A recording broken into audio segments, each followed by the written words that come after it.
It's the war of bioweapons. A deadly virus is turning people into zombies. When there's no antidote, you even have to kill your loved ones or get killed by them. A cooperation of evil gangs is formed in the United States that are kidnapping humans and turning them into bioweapons, which are dead humans partially brought back to life. A private military organization called Bioterrorism Security Assessment Alliance, or BSAA, is doing several operations to arrest the people behind the production and distribution of bioweapons. They are just like zombies. Their current operation is led by Chris Redfield, who is an expert in defeating bioweapons. The new agents ask Chris for advice, and he simply warns them of the day where they may have to kill their family members and friends to save themselves. Afterwards, Chris explains the main goal of their current mission. The target is Glenn Arias. He's wanted internationally for weapons trafficking, and they are not ordinary weapons.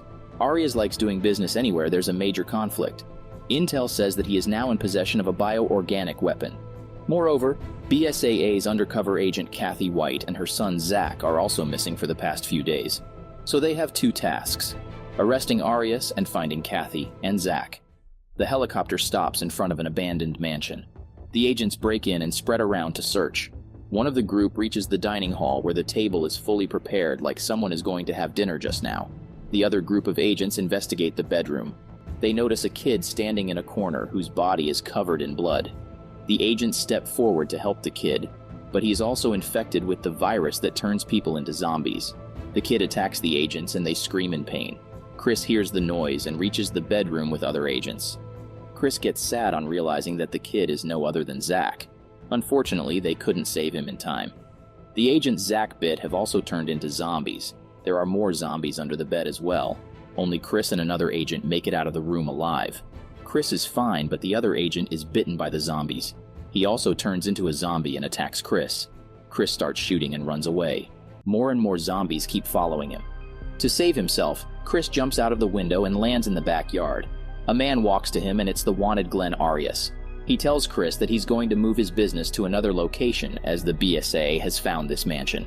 He calls himself a businessman who sells bioweapons like living deads to whoever wants to buy. Saying this, Arias puts forward one of his zombies, who is no other than Kathy. She has no memory of the past and proceeds to attack Chris as Arias told her. The BSAA's helicopter reaches there and shoots the zombies with heavy guns and bombs. Before climbing to the helicopter, Chris holds Kathy's body and regrets that he couldn't save her. Arias wasn't always like this. He used to be a sane man who was looking forward to marrying the love of his life, Sarah. But on the day of their wedding, a government jet threw a missile at the venue that killed Arias's family and her beloved Sarah. Arias is running this deadly business as revenge against the government. For months have passed since BSAA's last operation. The virus has spread around and 20 cases have already been reported. Rebecca Chambers, a former agent of Special Tactics and Rescue Service, STARS, has been researching a deadly infection along with Professor Aaron. The infection is caused by a virus that makes a person lose his senses and attack others. Rebecca has started to develop a new vaccine, and she needs more samples of infected bodies. Aaron informs them that 30 new bodies have been delivered to their lab, so Rebecca requests him to get the sample. Suddenly, a blonde woman named Maria sneaks into the building and spreads a mysterious gas all around the labs. The researchers start to lose breath and fall on the ground. Rebecca also suffers from the suffocating gas, and her skin color starts to change. She rushes to the vaccine storage and injects the medicine in her body. Luckily, it helps, and she gets back to normal. As she steps out of the storage, she witnesses Aaron eating a dead body. He has been infected by the virus. Rebecca can't bring herself to attack him and tries to call him back to senses. When it doesn't work, Rebecca grabs the fire extinguisher and crushes Aaron's head. More zombies reach her, so she runs to another room and hides under the table. Rebecca carefully grabs a water bottle and chugs it down, but the noise attracts a zombie and it jumps on the table. Rebecca uses scissors to attack the zombie, but more of them keep coming. Luckily, the BSAA's agents reach there and save Rebecca. She is taken out, and Chris advises her to take some rest. Rebecca doesn't agree as she wants to continue her research. She advises Chris to take precautions like wearing a mask to avoid getting infected. As soon as she reaches home, Rebecca starts working on her research. Chris comes to check on her and scolds her for not resting enough. Rebecca says that the vaccine she developed can stop the infection, so they must send it to the lab immediately. It should be mass-produced and distributed as soon as possible. Chris appreciates her concern, but right now something else is bothering him. Arias has been selling bioweapons to crime syndicates and countries at war. He knew about Rebecca's progress. That's why he sent his worker to destroy the labs. Rebecca has analyzed the data of the virus with the samples of bioweapons. They match a lot, so there's a possibility that Arias is also responsible for spreading the virus. She is not sure though, and suggests that they should ask an expert. For this purpose, Rebecca joins Chris on the helicopter and they fly to the other city to meet a guy named Leon. On the way, a fellow agent named Nadia asks Rebecca why she gave up her job as a police officer and started working in labs. Rebecca smiles and says that she always had an interest in medical science and also worked for stars. But then she felt that these big corporations are abusing their authority and not actually doing much for humanity. So she took the responsibility to find a cure just like Chris. The only difference is, Chris uses his brawn and Rebecca uses her brain. After a while, they reach a bar and meet Leon there. He looks like a homeless guy who is surviving on alcohol. Chris explains that they need his help, but Leon refuses to cooperate. Meanwhile, Arias is observing them through his hidden cameras. He has been keeping an eye on them. Arias orders his workers to bring Rebecca alive and kill the rest of the agents. Rebecca tries to convince Leon by sharing her sufferings. All of the researchers and her staff were killed by this virus. This reminds Leon of the time when he was tasked to stop a bomb attack from the terrorist. But someone leaked the information and the bomb exploded before time. All of Leon's team members were killed. He kept fighting and fighting, but there was no end, and he wondered if this was the life he wanted to live. That's why he just took a break. Chris shows him a picture for Arias and tells his history. He used to work in the black market and was a wanted criminal. To kill him, the government stupidly threw a bomb on his wedding. All of his relatives died, and now he holds a deep grudge against the government. Leon thinks that both parties deserve punishment. On one side is a weapon dealer, and on the other side is a government that throws bombs on weddings. While the two boys are arguing, Rebecca takes out a vaccine gun and injects herself. She must do it on time to prevent the virus from taking over her body. They don't need to look for some new virus that Arias is infecting people with. A virus is lying dormant inside of everyone. It can get out of control if it finds the trigger. Something activates the latent virus and only Arias knows what it is. But until it is found, everyone, living and dead, are his potential weapons. Rebecca created a vaccine and tried it on herself and it worked. But until she finds out how Arias triggers the virus, who knows if it'll work the same for everyone else? Rebecca's blood holds the answers, so she gives a sample to Chris and asks to take it to a lab if something happens to her. She believes that both Chris and Leon are not the type of men who will sit down quietly and see the world getting destroyed. Saying this, Rebecca heads to the restroom. She finds a dead body there, and before she can react, Maria appears behind her and kidnaps her. Meanwhile, Leon notices a familiar guy in the bar. It's Patricio, the man who leaked information in the bomb incident. Patricio starts begging for mercy and says that his family is in danger.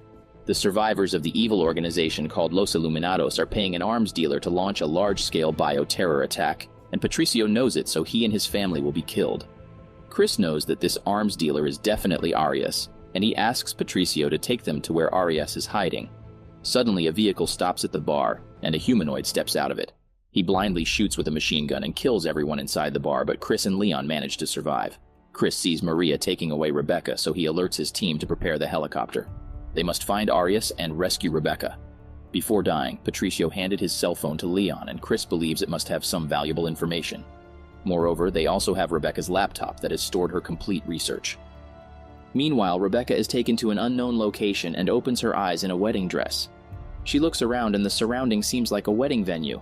But instead of guests, there are coffins which move by themselves occasionally. Arias appears dressed in a suit and tells Rebecca that he managed to keep the dead body part partially alive, but he couldn't stop them from rotting. These coffins are his close friends and family members who died at his wedding. He asks Rebecca about her research, and she proudly says that she has a lot more than he expects. The zombies Arias have can be ordered around, and Rebecca knows how he developed that characteristic. Firstly, humans are infected with the base virus. Secondly, the virus is triggered, and thirdly, a target is chosen for him. Rebecca's laptop contains all the information. Arias puts the base virus in drinking water while the triggering virus is spread through a gas. By themselves, these two viruses either have no potency or they run the risk of activating on their own. But when combined, they become an effective, controllable bioweapon. Arias must have the vaccine, so keep himself and his team safe. He has put it in a special container for a situation in which the virus gets uncontrollable. Rebecca is not worried as she developed a vaccine too. But Arias declares that her research is incomplete and the vaccine will not be much effective. Afterwards, he shows her a wedding picture which reveals that Maria and the humanoid were also Arias's close friends whom he turned into bioweapons. Surprisingly, his wife Sarah looks quite similar to Rebecca. That's why he chose her to redo his wedding. He pulls out Sarah's arm and takes off the ring so it can be put on Rebecca's hand. When she resists, Arias decides to turn her into a zombie as well. Meanwhile, Chris and Leon unite with their team and plan their strategy. Arias has sent tanks of trigger virus gas to spread it around the town. Thousands of citizens are turning into zombies. Leon divides their mission into 4 parts. Stop the tanks, rescue Rebecca, get the vaccine, cure the citizens, and arrest Arias. The vaccine gas is just like any other fuel and it catches fire. Chris and Leon take a jeep and bike and drive around the town to destroy all the tanks. They get attacked by infected dogs and one of the agents gets killed. Leon volunteers to handle the dogs while Chris rushes to save Rebecca. He reaches Arias' hideout, but Arias was expecting him anyway. He tells Chris that he infected Rebecca with an even stronger virus because of vaccinated blood. Right after 20 minutes, she will be turned into the strongest bioweapon ever. Chris sets his watch for a 20-minute countdown and continues to search for Rebecca. Arias is amusingly seeing him on the cameras and unleashes his zombies in groups. Chris keeps killing them one by one, but they are continuously coming after him. Luckily, Leon reaches there too and fights along with Chris. As they are running out of time, Chris leaves Leon to handle the zombies while he tries to find Rebecca. She is guarded by the giant humanoid. Chris has brought a bomb with him and lights the humanoid on fire. Afterwards, he gets Rebecca and starts looking for the vaccine. He reaches the roof where Arias is waiting for them. He starts shooting at Chris, and Chris shoots back as well. They both are excellent at dodging, and none of the bullets hit any of them. They end up fighting over the glass roof, and it eventually starts to crack. Chris takes this chance to throw Arias down to the ground. Chris defeated the leader, but the humanoid is still alive. With his last breath, Arias tells the humanoid to unleash his full strength. He turns into a monster and rushes to kill Chris. He grabs Chris and starts to squeeze him to death. Thankfully, Leon comes in time once again and distracts the monster. Chris rushes to get the vaccine while Leon is captured by the monster. Suddenly, Nadia reaches there in the helicopter and shoots the monster. He gets enraged and jumps on the helicopter. Leon throws a bomb and finally kills the monster with a huge explosion. Chris has found the vaccine tanks, and he cures Rebecca. Afterwards, they fly over the city and release the vaccine gas all around. All the citizens have been cured, and the virus is finally defeated. However, Chris and his team forgot to kill one dangerous member of Arias' team, Maria.